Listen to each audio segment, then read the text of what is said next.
참예수님, 가톨릭 평신도 마테오입니다. 예수님을 믿는 그리스도교인이라면 잘못된 신앙을 가지고 있는 사람한테 올바르게 가르쳐 줄 의무가 있다고 생각을 해요. 그러니까 개신교 분들이 가톨릭 신자들한테 이거는 잘못된 믿음이다라고 얼마든지 이야기할 수 있다고 생각을 해요. 왜냐하면은 그분들은 그거를 진짜 믿는 분들이니까 충분히 그런 과정을 통해서 대화가 이루어질 수 있고 함께 진리를 찾아 나갈 수 있다고 생각을 해요. 그러나 개신교분들의 비판이 나름의 이제 패턴이 있는데 그것들 중에서 진짜 이거는 이러면 안 된다. 이거는 잘못된 비판이고 하지 않는 것이 맞다라고 생각되는 개신교가 천주교를 비판할 때 절대로 하지 말아야 될 5가지 오늘 이야기 한번 해보도록 하겠습니다. 굉장히 많은 분들이 구독 버튼을 누르지 않고 봐주시는 걸로 통계가 나오거든요. 구독 버튼 눌러주시고 기도해 주시면 정말로 감사드리겠습니다.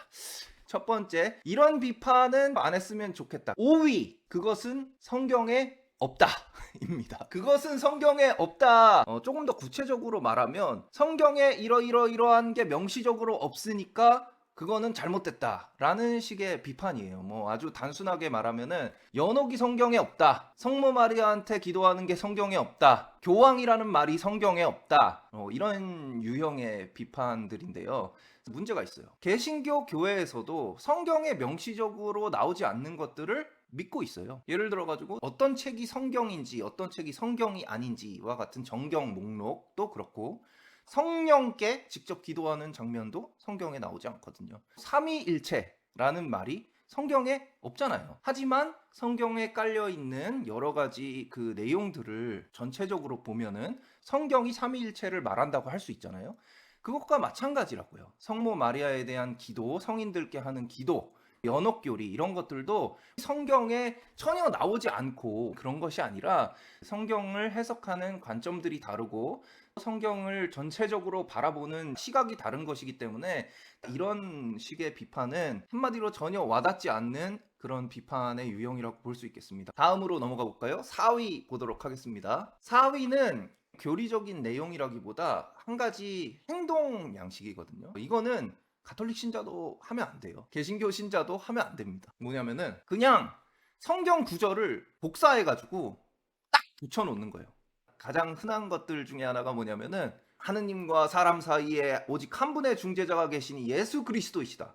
그 구절만 딱 잘라가지고 댓글에다가 붙여 넣는 거예요. 마치 그 성경 구절이 모든 논리를 다 포함하고 있는 것처럼, 혹은 완전 산탄총 쏘듯이 성경 구절 하나 둘셋넷다 일곱 여덟 쭉, 이게 아무 의미가 없는 게 뭐냐면은 사실 성경 구절 다 읽었던 구절이잖아요. 근데 성경 구절은 이렇게 읽을 때 자기만의 렌즈로 바라본다고요. 다른 사람도 다 나처럼 생각하면서 읽겠지라고 생각하면서 그렇게 무작정 성경 텍스트를 붙여가지고 비판을 하는데 그 읽는 사람한테는 아무런 그 효과가 없고 아무런 논리가 되지 못합니다. 누구나 자기의 렌즈를 가지고 그 성경 구절들을 해석하고 또 이해하는 방식이 있기 때문이죠. 모든 사람들이 전부 다 성령의 감도를 받아가지고 성경책을 읽을 때 똑같은 결론으로 간다면 뭐 성경 구절을 잘라가지고 복사해서 넣는 게 의미가 있을런지는 모르겠지만 똑같은 성경 구절을 보고도 완전히 다른 결론으로 간단 말이에요. 이는 내 몸이다 했는데 가톨릭 교회에서는 그 빵이 예수님의 진짜 살과 피라고 믿지만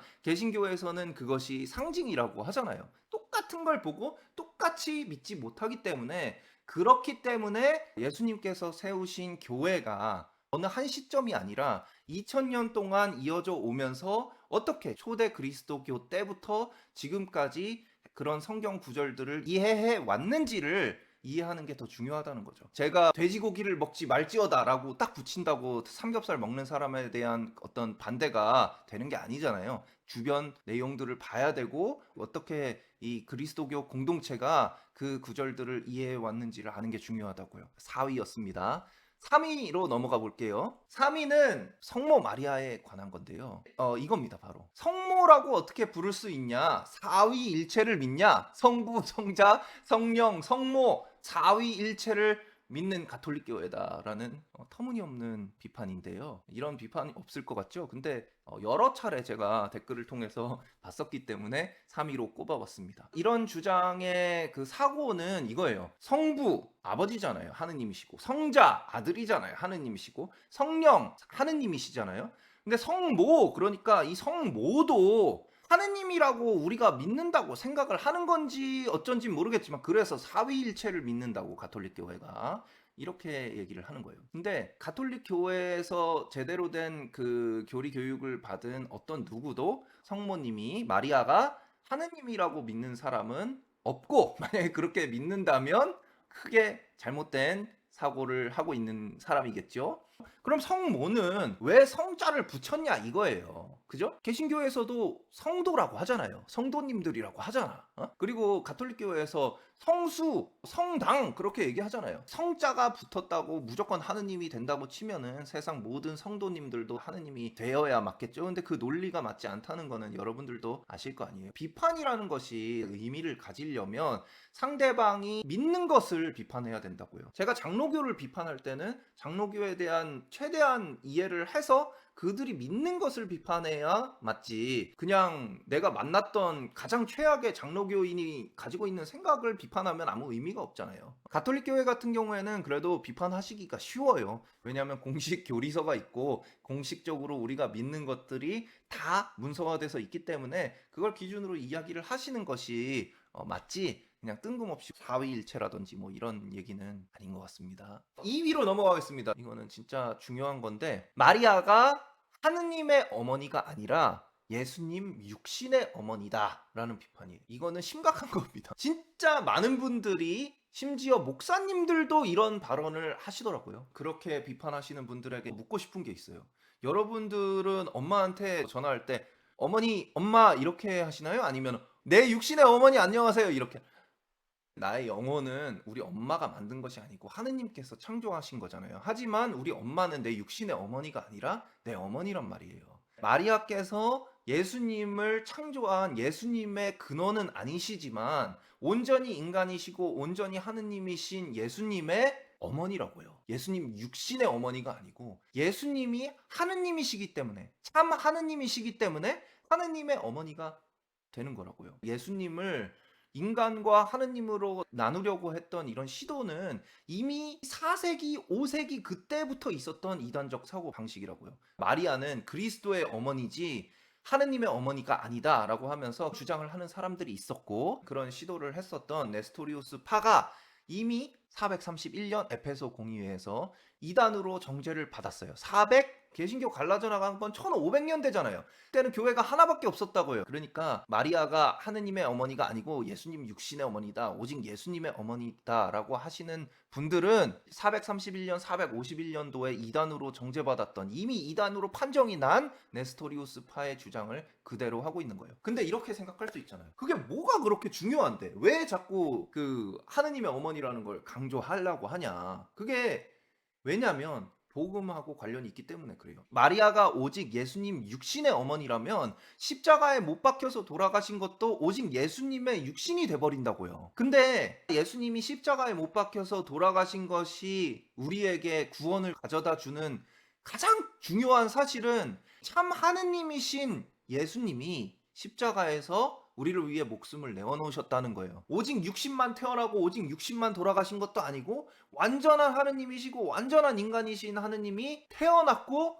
돌아가신 거라고요. 그래서 마리아가 하느님의 어머니라고 이야기하는 것은 마리아를 신적인 위치에 놓기 위한 것이 아니라 참 하느님이신 예수님이 우리를 위해 십자가에서 못 박혀 돌아가셨다는 것을 확실히 짚고 넘어가기 위해 431년, 451년도에 공의회를 통해서 이단으로 정죄를 한 거라고요. 근데 1500년이 지나고 이제 와가지고 마리아는 육신의 어머니시다, 마리아는 예수님의 어머니시다 이러면서 오히려 거꾸로 가면 어떡합니까? 그래서 중요하다고요. 개신교 문화에서 자라시고 개신교 교리를 통해 배우셨다면 성모 마리아께 기도를 하거나 성모 마리아에 대한 공경을 굳이 하지 않으시는 것까지는 뭐 그럴 수 있다고 생각을 하지만, 개신교 신자분이 마리아는 예수님의 육신의 어머니다. 심지어는 육신을 낳은 껍데기다부터 시작해서 뭐 육신의 통로일 뿐이다부터 거의 뭐 약간 모욕적으로 느끼는 발언까지도 댓글에 달리는데 정말로 무지에서 오는 것이고 본인들이 믿고 있는 복음을 훼손시킬 수 있는 문제이기 때문에 2위로 꼽아봤습니다. 자, 마지막으로 마지막 1위. 이거는 정말 어이가 없는 건데 1위 가톨릭은 사탄의 가장 위대한 작품이다. 그런 비판입니다. 이거는 어디서부터 손을 대야 될지 모르겠는데 실제로 이런 제목으로 심지어 설교를 하시는 목사님도 있고 바빌론 음녀부터 시작해가지고 온갖 음모론. 근데 상식적으로 생각을 해보자고요. 가톨릭 교회가 사탄의 위대한 작품이라고 주장하시는 분들께 묻고 싶은 게 종교개혁 이전에 있었던 교회는 어떤 교회냐고요. 종교개혁 이전에도 그리스도교가 있었을 거 아니에요? 기독교가 있었을 거 아닙니까? 그때 교회가 지금의 가톨릭 교회잖아요. 그러면은 그때는 사탄의 위대한 작품만 있었던 건가요? 큰 문제가 뭐냐면 만약에 이 주장이 틀렸다면 예수님께서 친히 세우신 교회를 예수님께서 내가 이 교회를 세운다 하면서 저승의 세력도 이기지 못할 것이다 라고 하면서 친히 세우신 교회를 사탄의 작품이라고 하는 게 될 거예요. 만약에 틀렸다면 예수님을 사탄이라고 하는 꼴이 되는 거라고요. 종교 개혁 이전에 있었던 이 교회는 전부 다 타락한 교회였다. 뭐 400년도, 500년도 다 타락했었다. 완전히 타락한 교회밖에 없었고 종교 개혁 이후에 그때만 제대로 된 교회고 나머지는 다 사탄의 암흑기다라고 생각을 하신다고 치자고요. 그러면 그 말은 예수님께서 세우신 교회가 사도시대 이후에 바로 타락해가지고 사탄의 교회로 바뀌었다는 얘기인가요? 이렇게 많은 기간 동안 사탄이 지배를 했다는 걸까요? 예수님께서 성경에서 말씀하시기를 저승의 세력도 이기지 못할 것이다 라고 했던 교회가 1500년 동안 암흑기를 겪었다는 건가요? 사탄의 지배를 받아서? 개신교 교회가 갈라져 나갈 때 가톨릭 교회가 가지고 있었던 여러 가지 인간적인 문제들에 대해서 비판하는 것은 이해를 할 수 있는데 또 가톨릭 교회가 일견 성경과 모순되는 것처럼 보이는 것들에 대해서 이야기를 나눠보고 이런 것은 이해를 할 수가 있는데 그 선을 넘어서 개신교 교회가 뿌리를 갖고 있는 가톨릭 교회의 신앙을 사탄의 작품이라고 해버리면 어떡합니까? 그것은 가톨릭 교회를 모욕하는 것을 넘어서 예수님을 모욕하는 거라고 저는 생각을 하거든요. 그래서 그러지 않으셨으면 좋겠습니다. 오늘 가톨릭 교회를 비판할 때 하지 않았으면 좋겠는 5가지에 대해서 이야기를 해봤는데 좀 안 좋은 케이스들을 이야기를 했지만 사실은 댓글에 되게 따뜻한 개신교 신자분들도 많이 있어요. 항상 우리 세상도 그렇고 댓글도 그렇고 안 좋은 게 더 부각돼서 보이거든요. 근데 그 와중에도 믿는 게 다르더라도 따뜻한 댓글 달아주시고 또 같은 그리스도교 신앙을 가진 사람으로서 응원해 주시는 분들도 있다고요. 중요한 건 예수님을 믿는 사람으로서 예수님께서 의도하신 방식대로 우리가 신앙생활을 해 나가는 거, 진리를 찾아 나가는 거, 그게 중요하지 않겠습니까? 오늘 영상이 개신교 신자분들에게도 가톨릭 신자분들에게도 도움이 되기를 바라면서 마치겠습니다. 유익하게 보셨으면 좋아요, 댓글 그리고 공유 많이 해주시면 감사드리겠습니다. 성부와 성자와 성령의 이름으로 아멘. 영광이 성부와 성자와 성령께 처음과 같이 이제와 항상 영원히 아멘. 성부와 성자와 성령의 이름으로 아멘.